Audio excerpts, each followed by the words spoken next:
Bueno, acá estamos preparando todo como para comenzar a transmitir eh, las charlas de café y estoy esperando que se sume Guillermo para invitarlo. Vamos a hablar un ratito con él y al mismo tiempo estoy haciendo un enlace a Facebook para, para poder retransmitir por allí la charla que tengamos. Así que en unos minutitos vamos a estar saliendo. Hola Aldana, ¿cómo va? Te boté. Bueno, les contaba que vamos a empezar hoy con las charlas de café, así que estoy haciendo todos los enlaces para salir también por Facebook. Y, y estoy esperando también a que se sume Guillermo para, para comenzar a charlar. Ahí veo que está saliendo bien por Facebook y espero que no se acople mucho el sonido.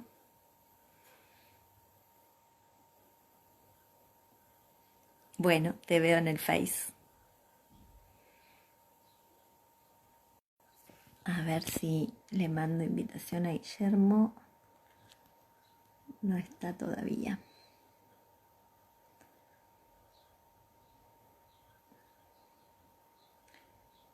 Bueno, mientras voy contando que este se trata de un nuevo espacio que vamos a hacer los domingos a la tarde. Y en este espacio vamos a conversar un poco de teatro, literatura. Vamos a charlar también del teatro en otros contextos no teatrales. Ahí te veo, Guillermo. Bueno, estoy presentando el espacio, contando que esto va a ser todos los domingos a las 5 de la tarde. Un espacio para dialogar y para encontrarnos. Y vamos a estar transmitiendo por acá por Instagram y retransmitiendo por Facebook al mismo tiempo. Así que para que vean de qué se trata y no dar más vueltas, voy a invitar a Guillermo ahora. Y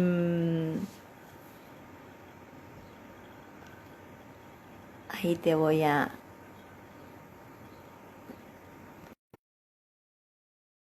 Les cuento a los que están en Facebook, que veo que hay algunos también ya mirando allí, que pueden dejar comentarios ahí y yo voy retransmitiendo. Buenas tardes. Hola Guillermo, Hola, ¿qué tal? buenas tardes, ¿cómo va? Mariela. Muy bien, gracias. Todo- Parece que todo funciona muy bien. Parece que todo funciona muy bien, sí. A pesar de la tarde Bueno, lluviosa, no sé cómo está la tarde por allá. no, acá es una tarde súper Ah, soleada mira qué lindo. y bueno, eh, veo que ahí se están sumando también al Instagram y tenemos también gente que nos está escuchando por Facebook. Eh, Bueno, buenas tardes. Aprovecho a contarles, ¿cómo? Buenas tardes a todos los que se estén sumando. Exactamente. Aprovecho para contarles que este es un espacio de encuentro que vamos a estar haciendo todos los domingos a las 5 de la tarde, donde vamos a estar invitando distintos hacedores y pensadores. Así que ahora voy a presentarte, Guillermo, para por ahí los que no tienen el placer de conocerte. Guillermo, bueno, sos muchas cosas, Guillermo. Voy a hacer un breve resumen y vos después agregás o corregís lo que quieras. Eh, Guillermo empezó siendo profe de matemáticas, que eso para mí siempre fue muy significativo en tu recorrido, y buscando herramientas eh, pedagógicas, como para resolver mejor la relación con los alumnos desde lo pedagógico. eh, Se acercó a la psicología y bueno, estudiaste la carrera de psicología social, la de psicología. Así es.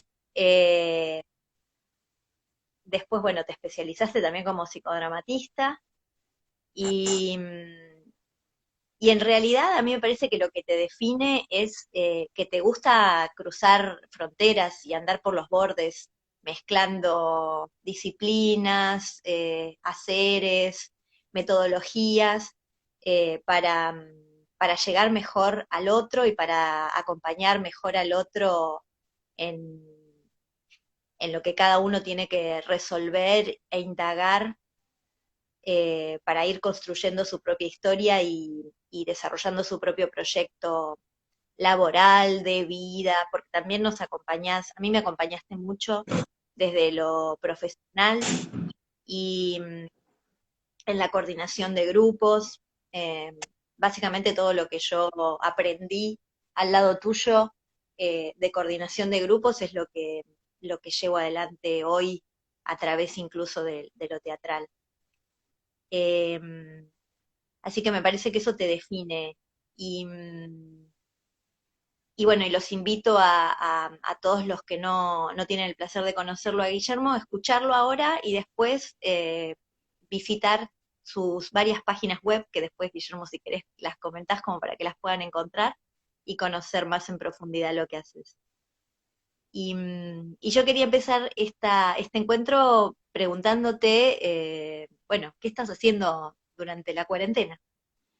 Bueno, te agradezco la presentación, concuerdo con lo que contás y te diría que en ese sentido nunca me he enrolado exageradamente con ninguna línea, digamos así, que me inhiba la posibilidad de seguir desplegando la curiosidad y la posibilidad de seguir buscando nuevas alternativas o nuevos enfoques, nuevas maneras de mirar la realidad que me permitan encontrar formas de acercarme a los problemas de una manera lo más creativamente posible y que se centren, bueno, en tratar de encontrar la forma de resolver las cosas más que en corroborar que una determinada teoría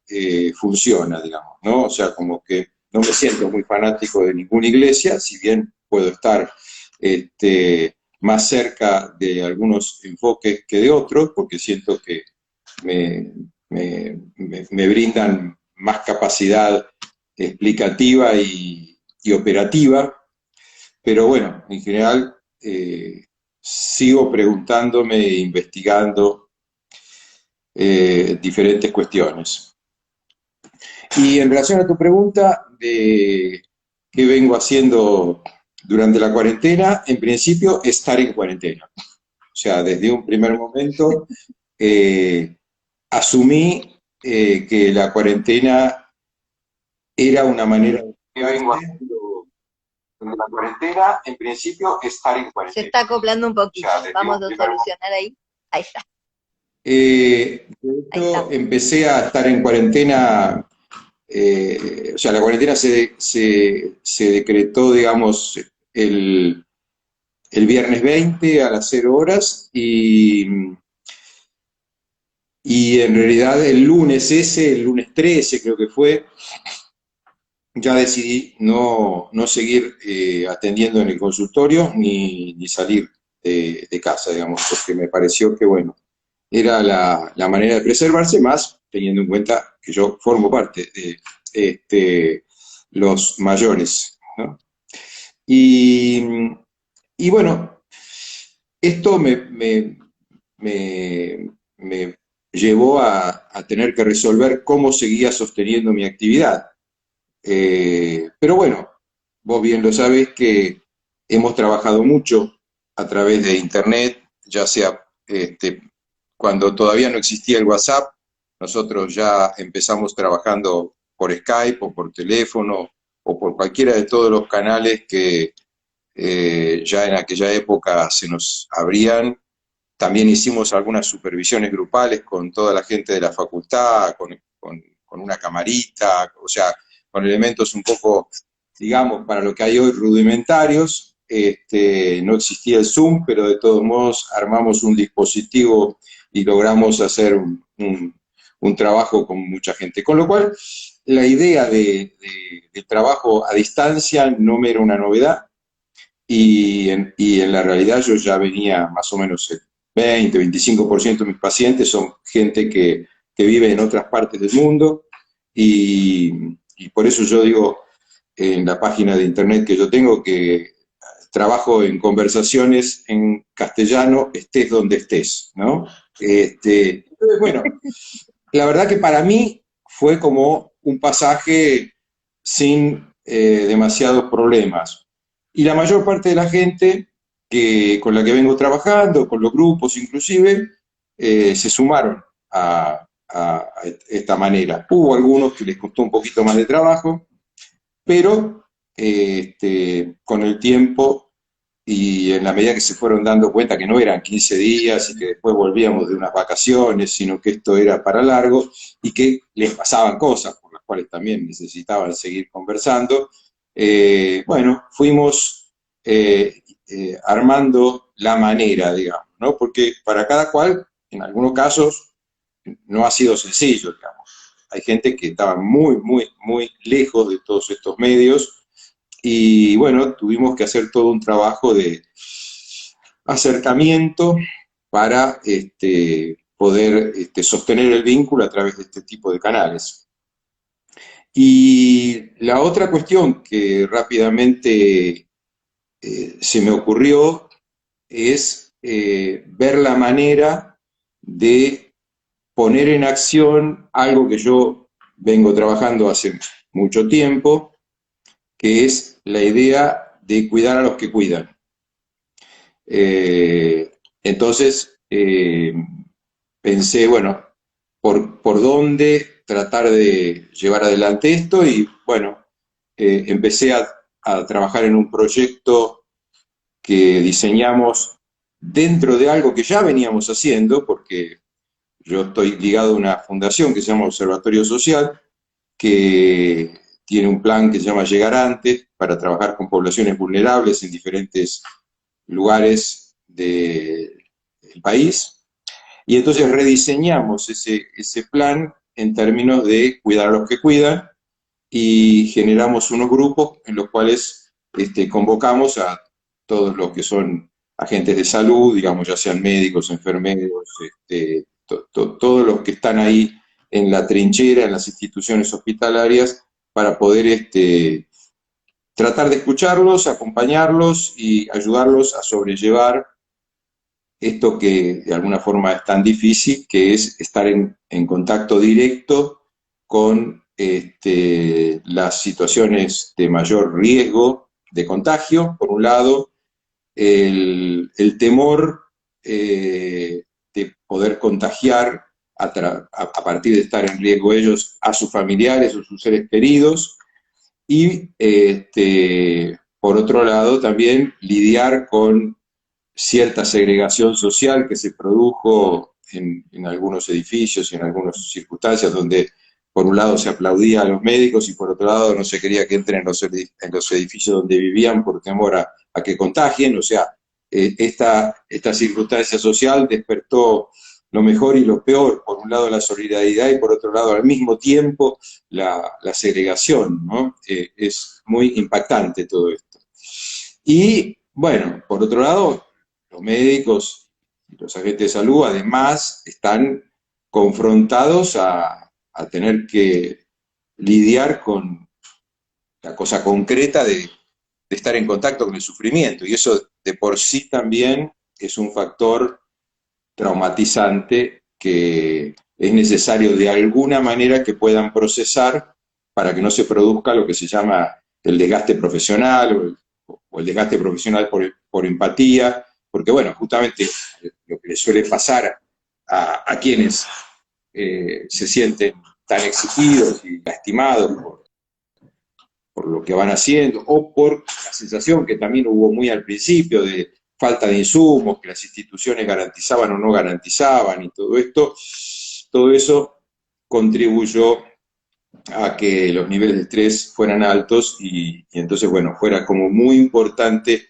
generar ámbitos de contención y también de transmisión de algunas herramientas básicas para poder equilibrarse emocionalmente y para poder transitar por esta circunstancia, digamos, que a todos, por otro lado, nos afecta, digamos, porque bueno, a mí se me ocurrió, y el otro día coordinando uno de los grupos me di cuenta que en realidad este es un tema que yo abordé hace muchos años, digamos. Yo ya tengo escritas varias cosas sobre el tema de lo que se llama el burnout. Sí. A ver, se detuvo la transmisión.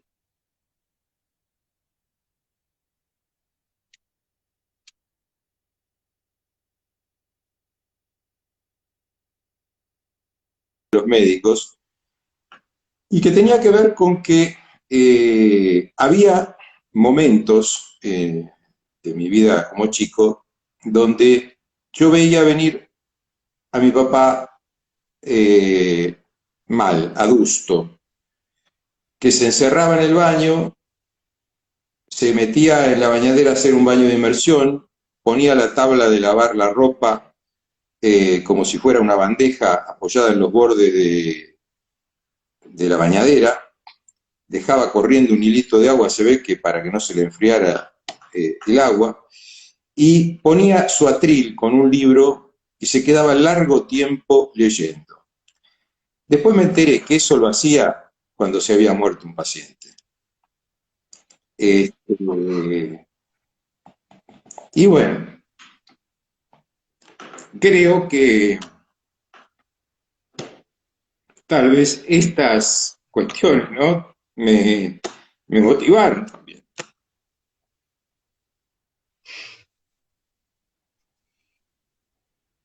Te agradezco que compartas Me esto estoy con jugando, nosotros, digamos.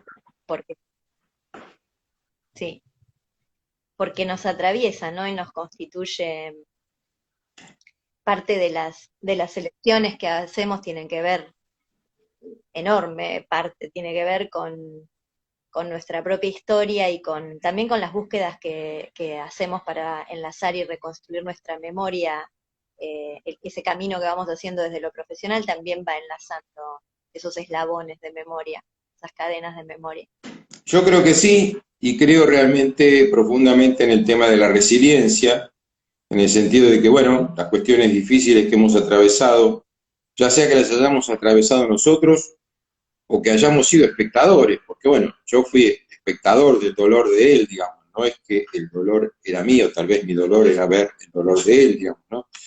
Pero bueno, creo que estas heridas que de repente tenemos en la vida nos dan a veces la oportunidad de hacer algo con ellas y creo que en la medida que logramos hacer algo con ellas, nos fortalecemos o nos enriquecemos o logramos crecer y no ser víctimas de esto, sino, bueno, ser protagonistas en la vida a través de sostener ciertos valores, ciertas creencias que nos hacen bien a nosotros mismos, nos permiten brindarnos a los otros y reivindicar tal vez algunas cuestiones que para algunos por lo menos creo que son fundamentales, como la solidaridad, la reciprocidad, que bueno, en la medida en que las pudiéramos instalar como algo más cotidiano en el día a día,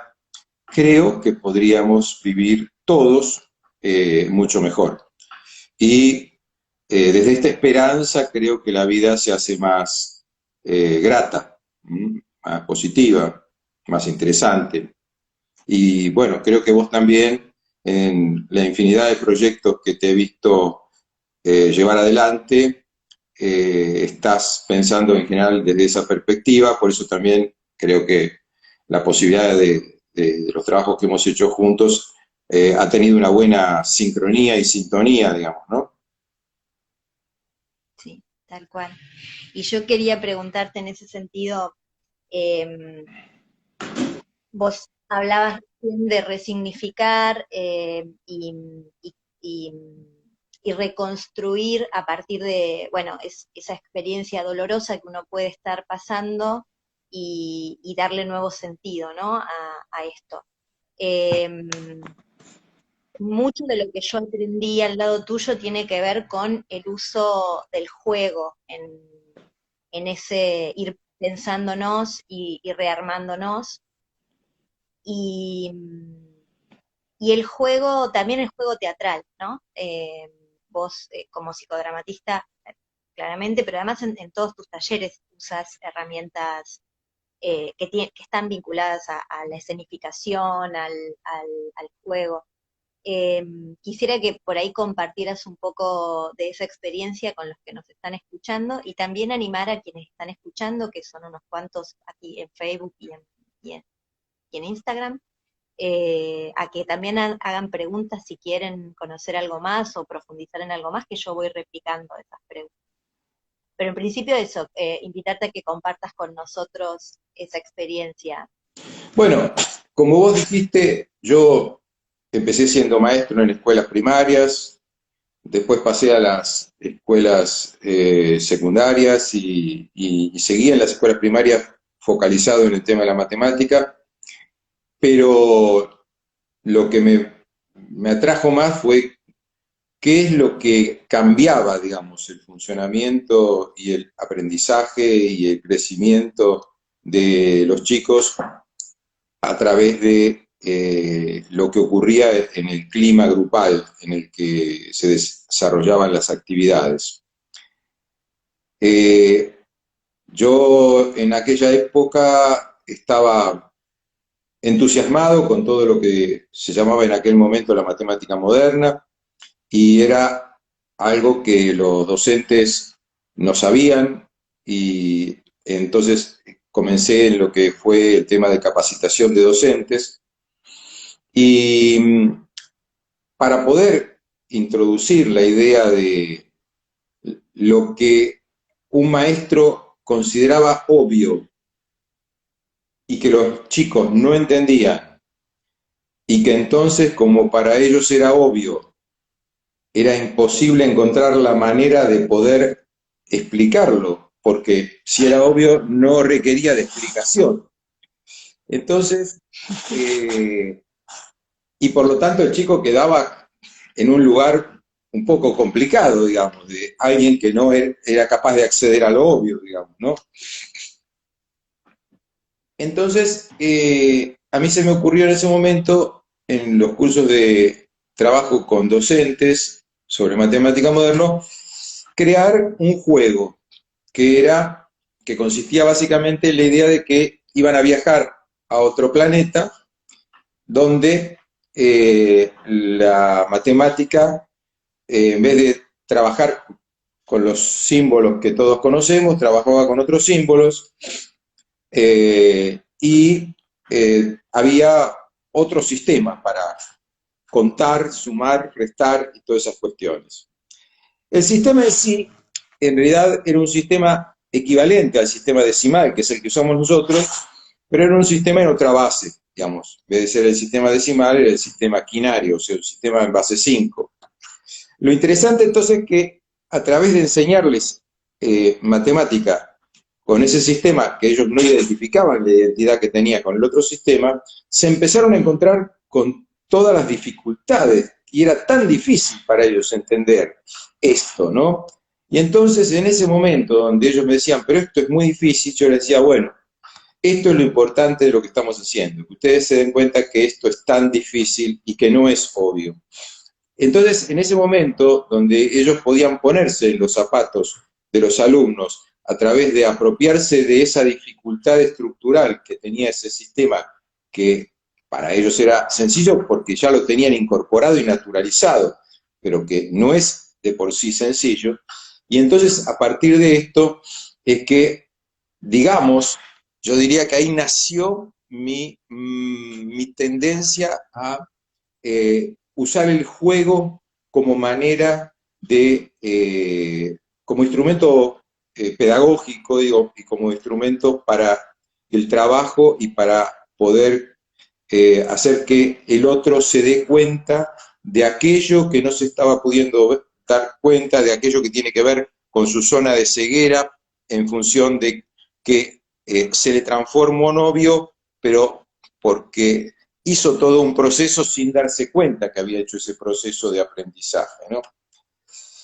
Tiempo después, en la investigación paralela que yo venía haciendo de la psicología con la psicología social, tuve la suerte de ir a un congreso de psicodrama, y ahí me di cuenta que eso que yo había rudimentariamente empezado a hacer con los juegos, con los docentes, había una teoría y una práctica que daba cuenta de cómo se hacía, y bueno, lógicamente me entusiasmé muchísimo y me introduje en, a estudiar esto y a entender cómo funcionaba y a practicarlo y a darme cuenta lo rico que era y cuánto me sirvió a mí en mi experiencia personal. De hecho, hice durante mucho tiempo, tuve el, digamos, no sé cómo decirlo, si gusto, honor, placer de haber trabajado con alrededor de 7 años en un grupo terapéutico con Tato Pavlovsky, que para mí me enriqueció muchísimo, me enseñó mucho, tanto de psicodrama como de ser una persona en la vida, digamos. Yo creo que también él tenía valores y los ponía en práctica a través de cada una de sus acciones y bueno, siento que todo eso lo pude abrevar de compartir, digamos, con él. Y de hecho, bueno, este entusiasmo tan grande por el psicodrama me hizo transformarme, digamos, una especie de militante del psicodrama súper entusiasmado, y cuando en la época de los 80 se fundó la primera, eh, bueno, no fue la primera, pero cuando se fundó acá en Capital lo que se llamó la Sociedad Argentina de Psicodrama, bueno, yo formé parte de ese grupo fundacional. Durante alrededor de 20 años participé muy activamente en todo lo que hicimos, hicimos muchos congresos, eh, hicimos algunas cosas también así interesantes, irreverentes, o sea, en los congresos internacionales siempre los psicodramatistas teníamos que soportar, pedir por favor traducción simultánea al castellano, porque eran congresos todos en inglés, hasta que un día nos reunimos con un español, un portugués y un mexicano, y dijimos, ¿y si hacemos congresos iberoamericanos, hablamos un poco de castellano, portuñol y bueno, y nos entendemos entre nosotros, no estamos siempre dependiendo de si nos traducen las maravillas que se dicen en inglés. Y bueno, se crearon los congresos iberoamericanos, y bueno, hoy creo que va por el congreso número 20 ya, porque se hacen cada 2 años en diferentes países de Iberoamérica. Así que hicimos muchas aventuras interesantes, y bueno, digamos que esos 20 años participé muy fuertemente. Cuando yo, más o menos para el año 2000, eh, después de haber sido presidente un par de veces de la institución, eh, relajo un poquito mi participación intensa ahí, es porque también voy a otro congreso donde me deslumbro con los trabajos de un señor que se llama Van der Kolk, que tiene un trauma center en Boston, creo que es, y veo lo que son las técnicas de abordaje del estrés postraumático, y entonces ahí esto me revela una cantidad de otros instrumentos para trabajar que me parecieron que eran muy complementarios de lo que yo ya sabía de los grupos, de la psicología social, del psicodrama, pero me abrían una posibilidad para el trabajo clínico que, bueno, me hizo como entusiasmarme mucho, meterme mucho a estudiar todo eso, y creo que en relación con todo eso es que se liga un poco todo esto que tiene que ver con cuidar a los que cuidan, porque uno de los traumas que sufren quienes están en la trinchera es lo que se llama el trauma vicariante, que no es el trauma por haber sufrido el trauma, sino es el trauma por haber escuchado del trauma, que pasa mucho con abogados, asistentes sociales, un trabajo muy interesante que hicimos con la OIT en la Triple Frontera, era con 3 grupos de Brasil, Paraguay y Argentina, que todos los integrantes de ese gran equipo, que eran como 100, se estaban peleando entre todos y salía la cuestión de que unos eran porque se la pasaban bailando los brasileros, a los paraguayos no sé qué le decían, a nosotros qué otra barbaridad, y, y, se perdía de vista que estaban todos muy quemados por la tarea tan dura de trabajar con el tema de la prostitución, del trabajo infantil, y una serie de otras cuestiones, abuso, y entonces ahí pudimos implementar todo este tipo de técnicas, y es a partir de eso donde entonces se puede cambiar el clima grupal en la medida que, bueno, cada uno puede liberar parte de esa tensión que viene cargando sin darse cuenta, digamos, ¿no? Porque el tema es, no, bueno, si yo soy el operador, a mí no me está pasando, le está pasando al otro, pero no, parece que no solo el COVID es un virus que infecta y te puede lastimar, hay muchas otras cosas que nos pueden infectar en la vincularidad. Hoy circulan estas maneras de nombrar como de vínculos tóxicos y demás, pero es cierto realmente que hay maneras de establecer las relaciones y de contactar con las cosas dolorosas de la vida que generan ese plus, digamos, que hoy se suele decir tanto, bueno, el dolor es inevitable, el sufrimiento es opcional, digamos, bueno, ese plus de instalación del dolor y generación del sufrimiento tiene que ver con la imposibilidad de digerir eso que está ocurriendo, digamos, porque en última instancia es eso, es una indigestión emocional, ¿no? Yo a veces uso la metáfora de la digestión, que me parece que tiene mucho que ver con eso. Entonces, bueno, ¿cómo hacemos para acompañar a alguien para que se dé cuenta que se comió un elefante y que tiene que mucho jugo gástrico necesita para poder digerirlo, ¿no? Entonces, bueno, primero hay que aceptar que uno estuvo intoxicado y por otro lado después, bueno, ver qué herramientas necesita poner en juego. Y la primera cuestión es darse cuenta que uno es vulnerable, que uno es un ser humano más, que no es Superman y ninguno de nosotros es Superman. Y solamente en la medida que reconozcamos nuestra vulnerabilidad y la necesidad de nuestros semejantes para sostenernos entre todos, es que vamos de alguna manera a poder salir adelante. Digamos, creo que nadie se puede salvar solo. Exacto. De hecho, bueno, esto que estás diciendo ahora, te lo escuché decir muchas veces, ¿no? Esto de que no nos podemos salvar solos. Y,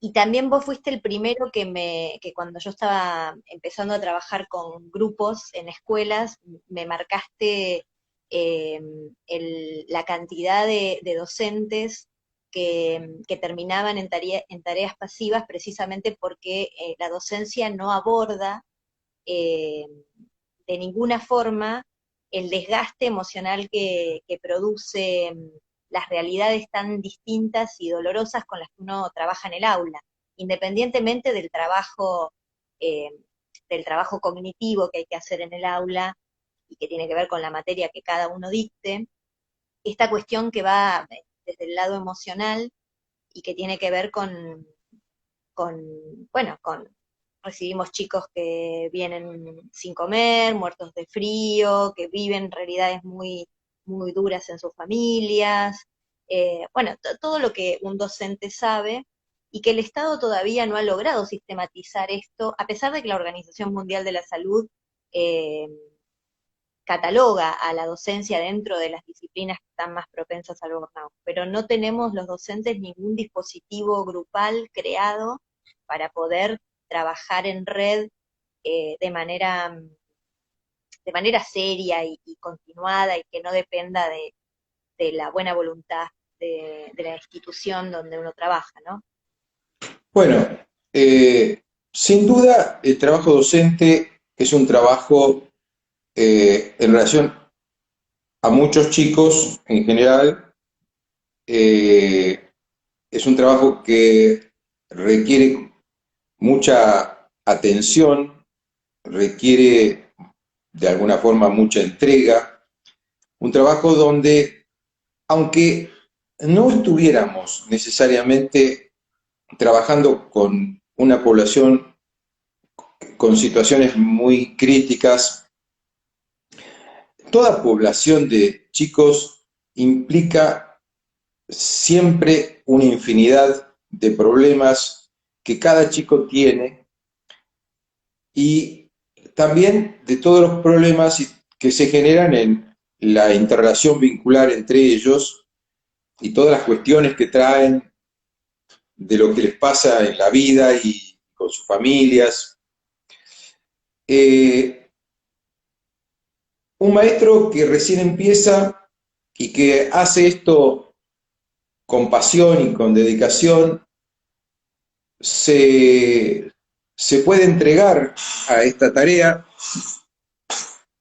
con entusiasmo, con pasión, se puede encariñar, digamos, con todos estos chicos. Y a fin de año, cuando termine el año, se tiene que separar de todos esos chicos, a los cuales les entregó mucho. Ese solo hecho creo que es una cuestión para la cual a mí nunca me entrenaron cuando me formé como docente. Y creo que eso es ese duelo que hay que hacer todos los años, de separarse de esas personas a las cuales uno les entregó tanto, es algo que con los años, aunque no trabajes con una población excesivamente maltratada socialmente, ya de por sí es un tema, digamos, ¿no?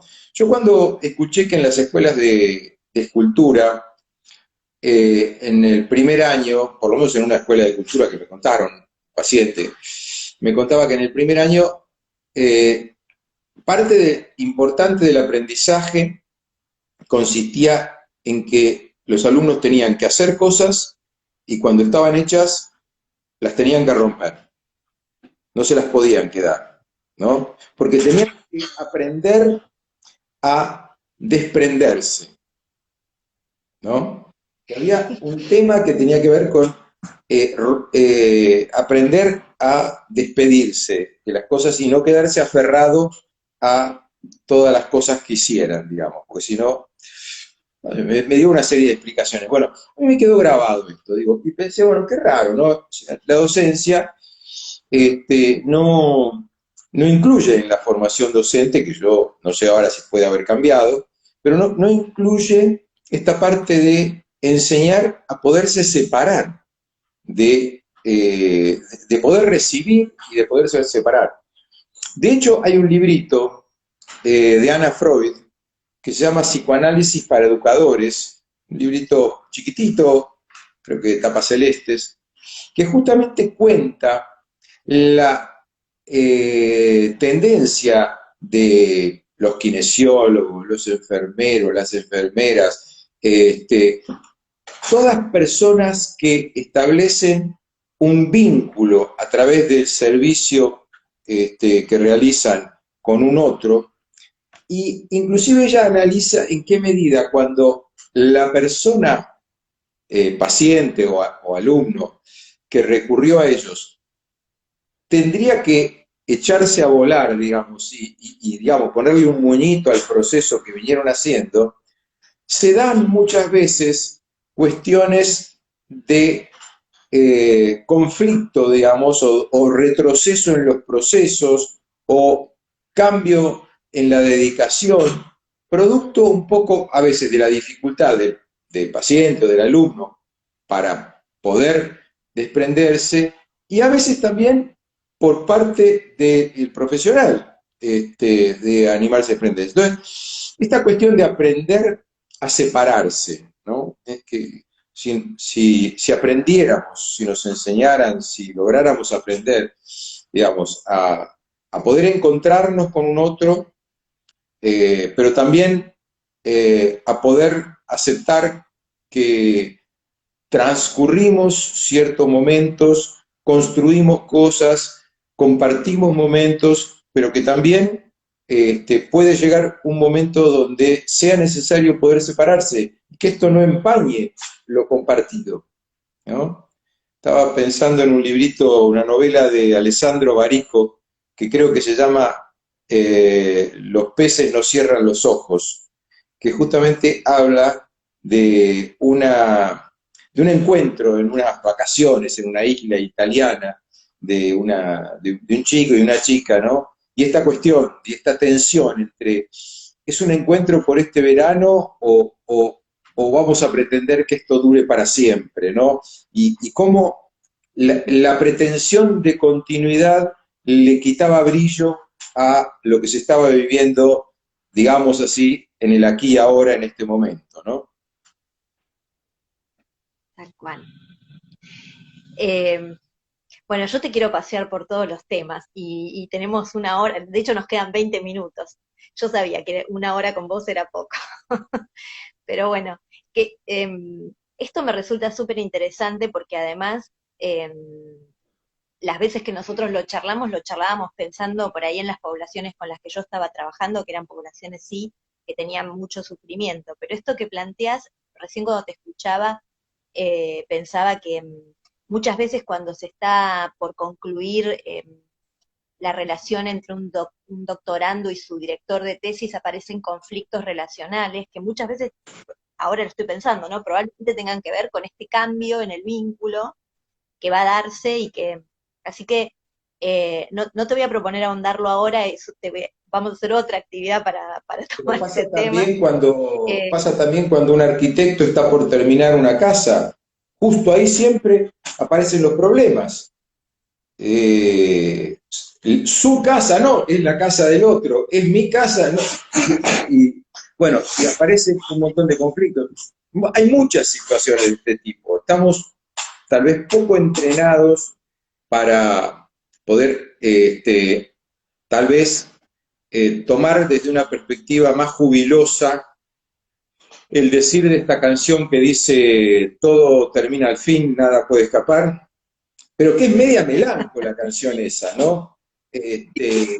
Me parece que esta idea de, bueno, vivimos algo muy lindo, pudimos construir esto que es maravilloso, bueno, ahora vamos a pasar a hacer otra cosa, y puede ser que no sigamos juntos, que hagamos otra cosa cada cual por su lado, digamos, ¿no?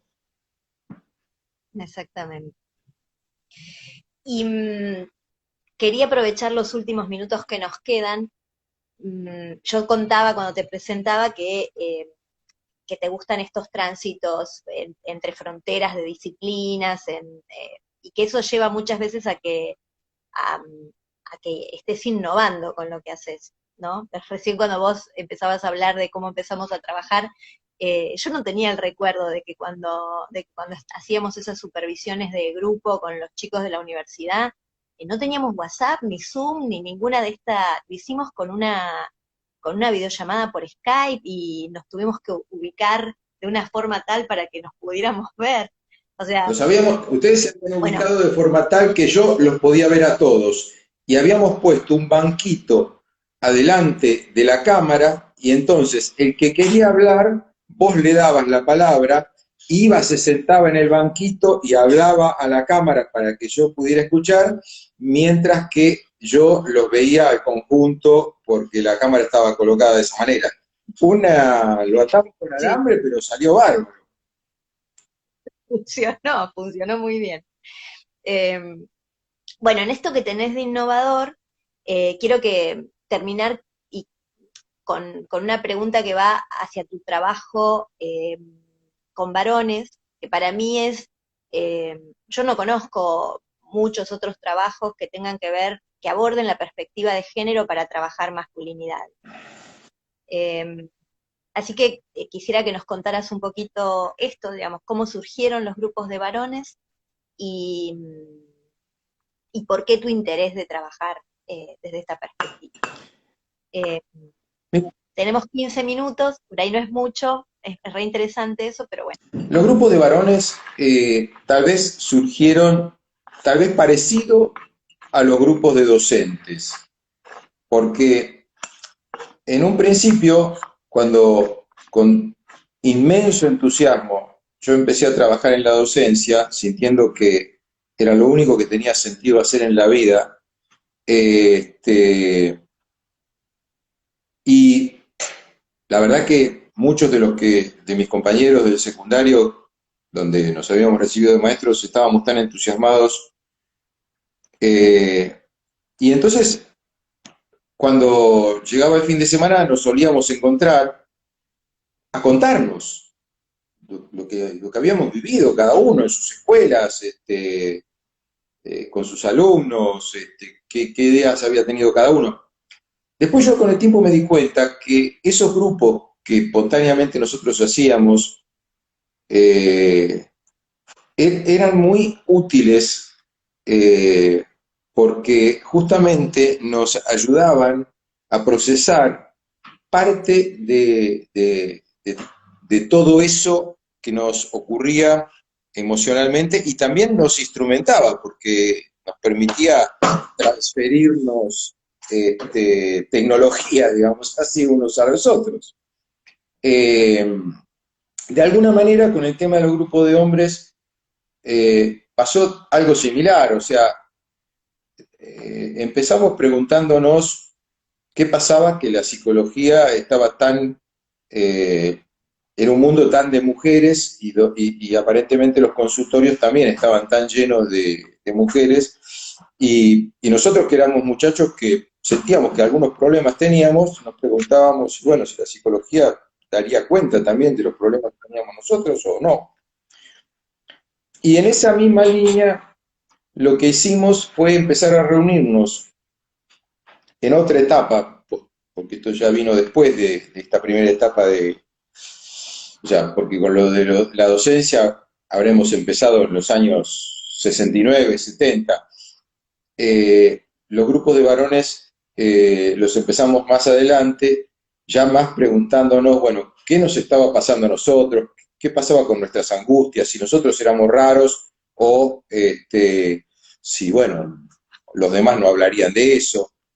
Y entonces armamos un grupo de amigos, conocidos, que nos reuníamos los sábados a la tarde, donde nos planteamos la idea de hablar a calzón quitado, como una obra de teatro que había en esa época que se llamaba así, hablar a calzón quitado.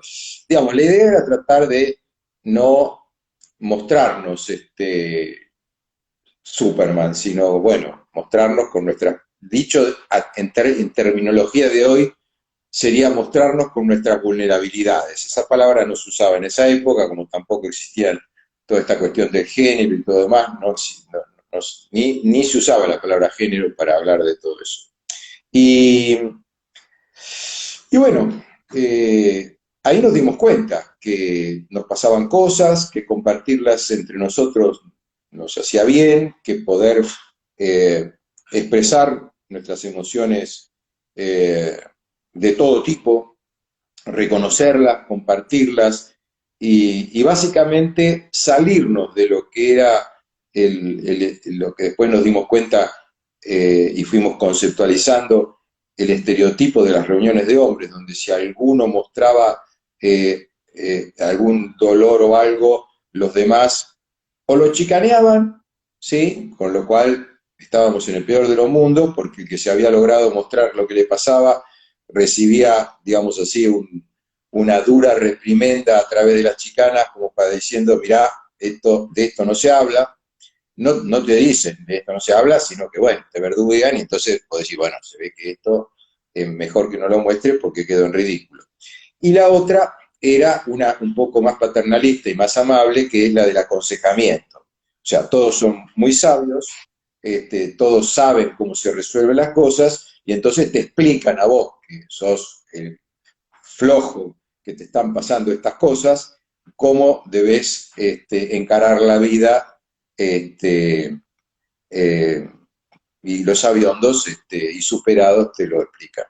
Entonces, básicamente lo que nos dimos cuenta es que lográbamos superar en estos grupos de hablar a calzón quitado era estas dos cuestiones que me parece que están naturalizadas y dificultando la posibilidad del sinceramiento entre hombres en aquella época. Hoy no estamos exactamente en la misma condición, aunque algo de eso todavía impregna, digamos, parte del espíritu masculino, que es el peor legado que el patriarcado nos ha dejado a nosotros, los hombres, más allá de todas las cuestiones que pueda tener en contra también para las mujeres.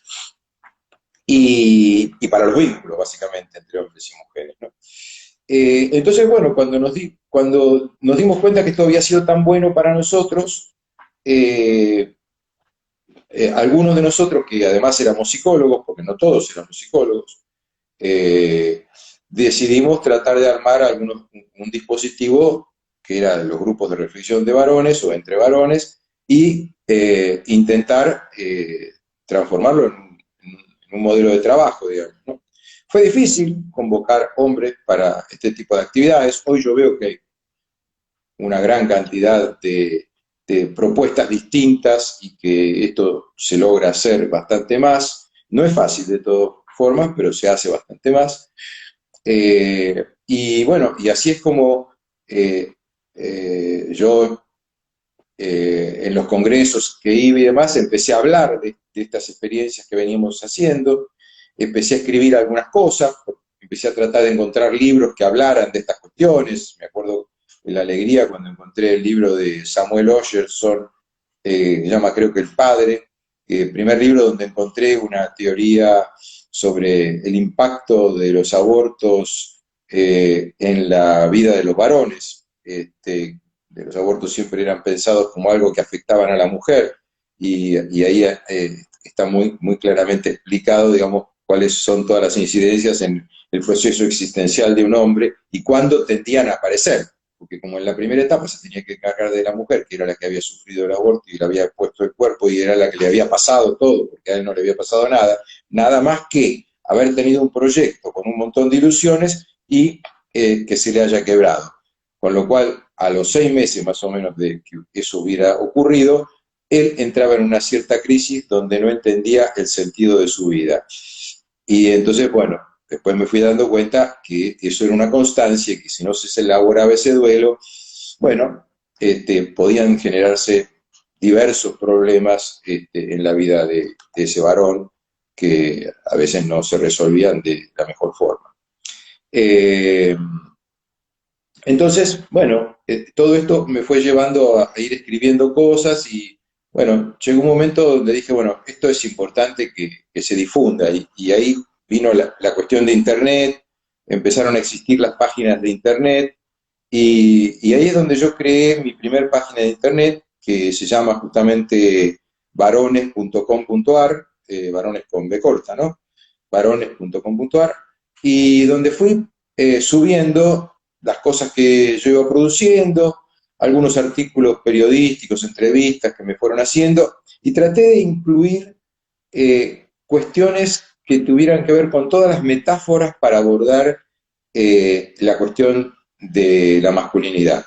Y entonces traté de encontrar, o que me acercaron también, ¿no? Poesías que tuvieran que ver con la masculinidad, chistes que tuvieran que ver con la masculinidad, pero chistes que ayudaran a reflexionar, no chistes a reforzar lo peor del patriarcado, sino chistes que abrieran la cabeza para reflexionar, porque de los otros hay muchos. Películas que hablaran de esto, obras de teatro, cuestiones literarias, bueno, traté de buscar todo esto y ahí fui armando esta página, varones.com.ar, que, bueno, traté de armar en un sistema que la pudiera acceder cualquier persona con una computadora lo más sencilla posible. Cuando nació Flash, por ejemplo, me dijeron, no, tenés que cambiar la página. Pero Flash era un sistema más pesado que podía, los cubanos no accedían, por ejemplo. Entonces dije, no, vamos a dejarla así, sencilla y que se pueda llegar de todos lados. Y bueno, la fui haciendo crecer. Paralelamente se me ocurrió que era bueno crear otra página respecto del tema de grupos, psicodrama y eso que se llama clínicasgrupales.com.ar. Y, y después, para sintetizar todo y modernizarme un poco, pero dejando esta página, porque dije esta va a tener que seguir quedando, me convencieron de que cree una página que se llama guillermovilaseca.com.ar, donde ahí, digamos, teóricamente, en, una, en un formato un poco más moderno. Y tuve la maravillosa suerte de que se me diera como el sueño del pibe cuando, creo que en el 2012, por ahí, un día me llaman de una editorial y me dicen que habían visto la página esta de varones, que les parecía muy interesante el material y que querían que con ese material escribiera un libro, lo cual me sorprendió muchísimo, pero bueno, fue un empujón muy fuerte y muy interesante, porque bueno, yo que trabajo mucho, que me dijeran que me iban a pagar para tener las horas suficientes para escribir el libro y que me dijeran que todo lo que estaba escrito había que remixarlo, pero que era valioso y que bueno, me iban a poner un editor para que me ayudara a hacerlo, porque la verdad que yo empecé como matemático, ¿no? Como literato, entonces la idea de escribir un libro sentía que me quedaba grande, pero bueno, este, me puse, dije lo más que puede, pregunté qué es lo más grave que puede pasar si no llego a escribirlo y que nos tengas que devolver el adelanto que te estamos pagando en este momento. Así que dije, bueno, guardaré esta plata aparte y si no lo termino, tendré que devolverla y bueno, ¿qué vamos a hacer?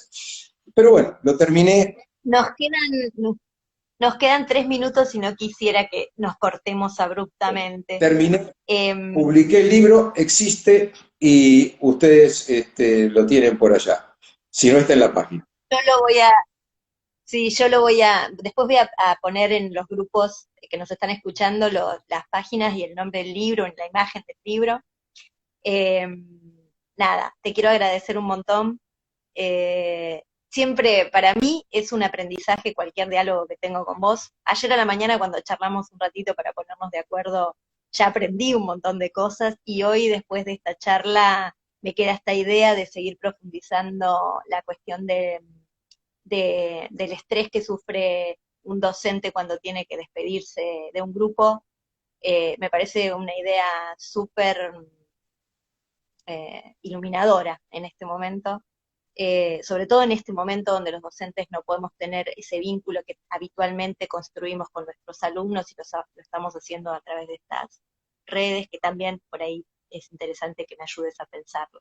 Te Bueno, agradezco infinitamente. yo quiero Sí, aprovechar la oportunidad de estar conectado, si bien Internet nos conecta con muchos lugares, pero bueno, estamos haciendo base en Bahía Blanca, hay mucha gente linda y querida que conozco de allá, poetas entrañables como Walter, por ejemplo, que no sé si nos estará escuchando, y a todos ellos quiero mandarles un saludo y un cariño muy grande, siempre me han recibido muy bien y a los de las otras latitudes que nos escucharon también espero que estén bien, que sigamos adelante y que la esperanza nunca afloje y nos permita seguir inventando y creando cosas compartidamente. Bueno, nos dice que nos quedan 18 segundos. Aprovecho para mandarte un abrazo enorme Igualmente, y decirte que para mí es una experiencia feliz haber empezado este espacio con vos. bueno, muchísimas gracias. Para mí ha sido una tarde